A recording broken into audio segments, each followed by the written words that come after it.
السلام عليكم. واخيرا الفريق الوطني المغربي الى نصف نهائي كاس افريقيا الامم من بعد 22 سنه ديال الانتظار وديال المعاناه وديال السيناريوهات المتوقعه والغير متوقعه، حتى انها تربت مناعه عند المشجع المغربي.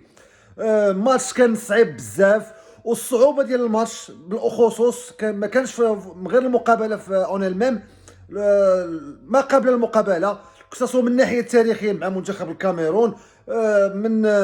من حادثه حسن موحد في مركب محمد الخامس سنه 88، من عقده ديالنا مع منتخب الكاميرون في المقابلات الرسميه، مع العقده ديال الادوار الاقصائيه.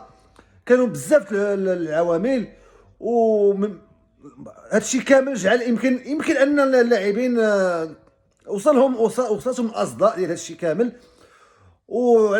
بهذا المستوى هذا اللي قدموا اللاعبين اليوم ولا لو ستاف تكنيك، جو تيان لي فيليسيتي صريح العباره.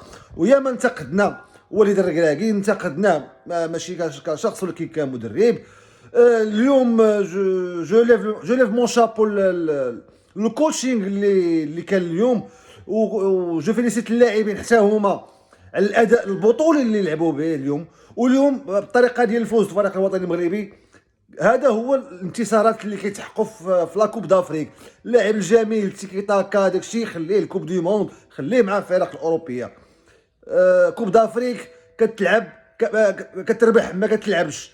واليوم الركراكي يمكن لقى لو ماتش ريفيرونس ديالو، يمكن كمتفرجين ولا كمشجعين.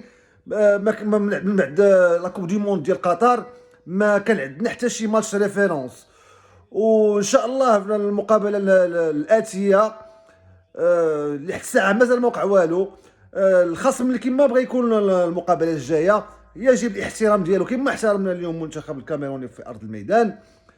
وان شاء الله ديما مغرب، واللقب ان شاء الله ما غاديش يخرج من المغرب. ديما مغرب.